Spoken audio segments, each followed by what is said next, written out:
सबसे बड़ी सीख। ये कहानी तीन दोस्त की है, ज्ञान, धन और विश्वास। तीनों बहुत अच्छे दोस्त थे, तीनों में प्यार भी बहुत था। एक बार किसी वजह से तीनों को अलग होना पड़ा, तो तीनों ने एक दूसरे से सवाल किया कि आज के बाद हम कहाँ मिलेंगे। तो इस पर ज्ञान ने कहा, मैं मंदिर, मस्जिद और किताबों में मिलूंगा। धन ने कहा, मैं अमीरों के पास मिलूंगा। विश्वास चुप रहा और कुछ नहीं बोला। जब दोनों दोस्तों ने उससे चुप रहने का कारण पूछा, तो विश्वास ने रोते हुए कहा, मैं एक बार चला गया तो फिर कभी नहीं मिल पाऊंगा।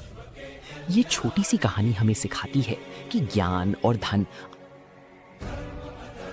जीवन का सबसे बड़ा सत्य यही है कि समय एक बार चला गया तो कभी लौट कर नहीं आता।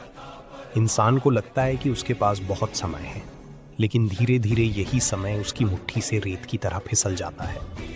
अक्सर हम ये सोचते रहते हैं कि अभी तो बहुत समय है, कल से मेहनत शुरू करेंगे, कल से पढ़ाई करेंगे, कल से काम करेंगे, लेकिन यही कल कभी आता ही नहीं। धीरे धीरे इंसान ये देखता है कि उसकी उम्र निकल गई, जवानी निकल गई, ताकत निकल गई और उसके पास पछतावे के अलावा कुछ भी नहीं बचा।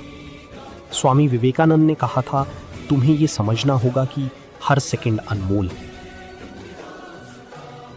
जो हुआ वो अच्छे के लिए हुआ, जो हो रहा है वो अच्छे के लिए हो रहा है, जो होगा वो भी अच्छे के लिए होगा। आत्मा अजर, अमर और अविनाशी है, अर्थात आत्मा को ना जलाया जा सकता है, ना काटा जा सकता है। क्रोध से भ्रम उत्पन्न होता है और भ्रम से बुद्धि का नाश होता है। मनुष्य अपने विश्वास से निर्मित होता है, अर्थात जैसा वो विश्वास करता है वैसा ही वो बन जाता है। जो व्यक्ति संदेह करता है उसे ना तो इस लोक में सुख मिलता है और ना ही परलोक में। इंद्रियों का संयम ही सच्चा ज्ञान है। अहंकार से मुक्ति पाकर व्यक्ति अपने वास्तविक स्वरूप को पहचान सकता है। अपने धर्म का पालन करना ही सबसे बड़ा धर्म है।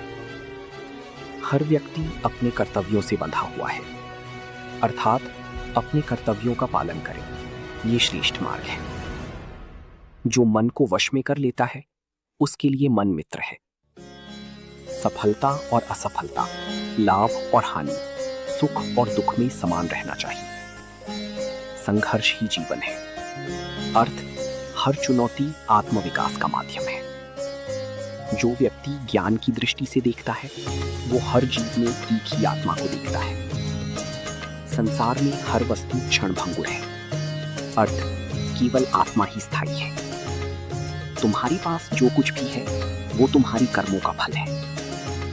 सच्चा योगी वो है जो मन की शांति में स्थिर रहता है। जो अपने जीवन को समर्पण और भक्ति से जीता है वो परमात्मा को प्राप्त करता है। भय से मुक्त होकर सत्य के मार्ग पर चलो। सभी का समान सम्मान करना ही सच्ची भक्ति है। परिवर्तन संसार का नियम है। जो आज तुम्हारा है कल किसी और का होगा। वो व्यक्ति अज्ञानी है जो दूसरों की निंदा करता है। दुख से मुक्ति का मार्ग आत्मा को जानना है। जो मनुष्य स्वयं को शांत और संयमित रखता है वही सच्चा ज्ञानी है। अपने भीतर के सत्य को जानो, यही मुक्ति का मार्ग है। अत्यधिक मोह ही दुख का कारण है। सभी प्राणियों में ईश्वर का अंश देखो। सफलता और असफलता को समान दृष्टि से देखने वाला ही सच्चा योगी है। जीवन का उद्देश्य